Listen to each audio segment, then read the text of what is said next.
Hi guys, it's Gav here from dartsplanet.tv. Buzzing as always, off to the Nottingham Premier League this week, and I cannot wait. More about that in tomorrow's video when I give my predictions for the Nottingham Premier League night. In today's video, I want to talk about the 9 contenders that replaced Gary Anderson in the 2019 Premier League. It's been all over social media. Firstly, when it was first announced, there was people saying it's a crazy idea. It's silly. There was others saying they're going to look forward to it because it could potentially spice the Premier League up. Some were saying it's going to be unfair with how the point system is going to work. So I thought, let's do a video on it. We're a good few weeks in now. We're seeing how some of the contenders are performing, and let's chat. I've also got a poll running, so just click up there on the I button and add your vote. So let's have a look at the 9 contenders, first of all, that replaced Gary Anderson. Week 1, we know, was Chris Dobey in Newcastle. Week 2 was Glenn Durrant in Glasgow. Week 3 was Steve Lennon in Dublin. Week 4 was Luke Humphries in Exeter. Week 5 was Big John Henderson in Aberdeen. Week 6 is Nathan Aspinall in Nottingham. Week 7 is Max Hopp in Berlin. Week 8 is Dimitri van der Berg in Rotterdam. And the following last week, 9, it is Jeffrey de Zwaan in Rotterdam also. So let's have a look at how they have actually got on and performed on the biggest stage of all. Week 1, Chris Dobey was up against Mensah Suljovic. Ended up a 6-all draw. Now, just before I go any further, I think it all works on a system where they get an X amount fee for playing in it, a bit more money for a draw and a bit more money for the win. Chris Dobey was unbelievable in this match. He raced into a lead, ended up getting a 6-all draw. He had a 98.53 average. He hit 6 180s that night and had a 37.5% checkout. I did manage to have a quick chat with him up at Minehead at the UK Open.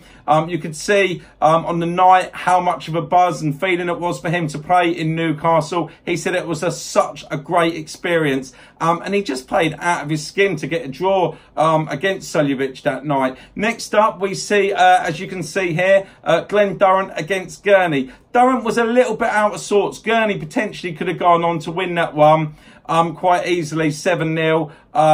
But Durrant, you know, did come back towards the end. Obviously, just moved over from the BDO to the PDC. Totally new ball game for him.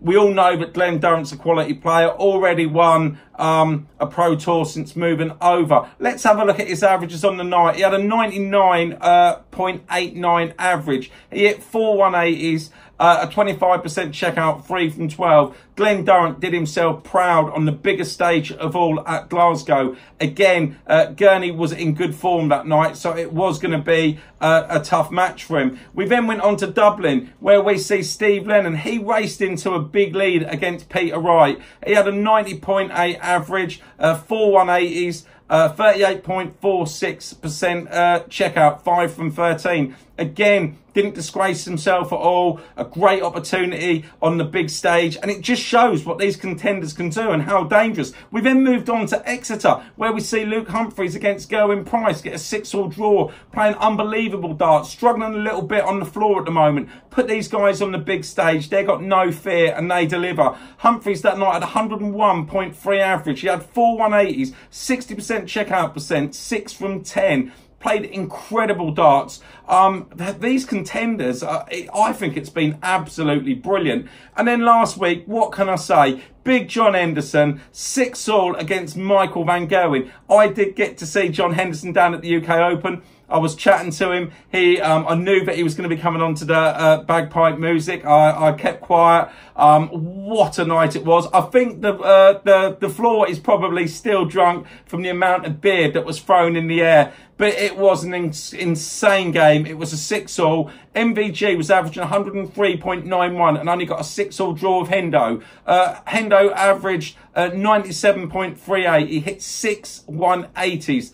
35.29% checkout, 6 from 17. Oh, it was one of the best nights, and it was probably the most, the fans were going crazy. I would love to have experienced it in Aberdeen, and I should think this will be something that Henderson will live live with for the rest of his life. Just that buzz.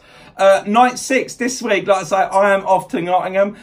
We have got in the Motorpoint Arena, March the 14th, Nathan Aspinall. He's going to be up against Michael Smith.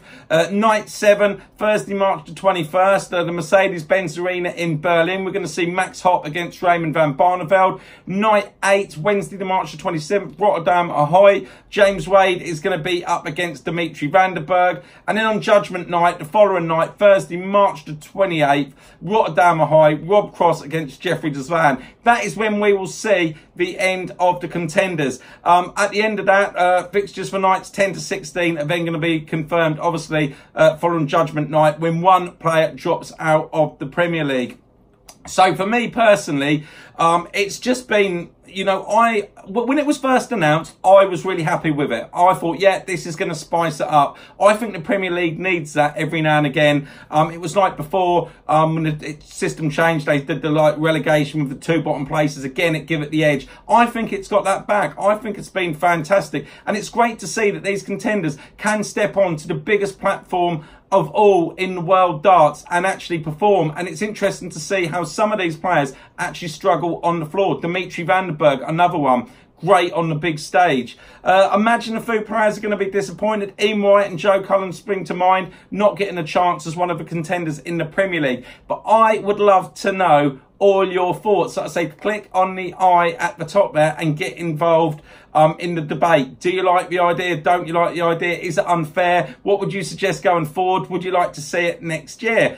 Just before I go, I would like to also say, do not forget to order the Darts Planet TV magazine. This is issue 1. It did sell out very quick. Issue 2 is now available. It's gone from 32 pages to 48.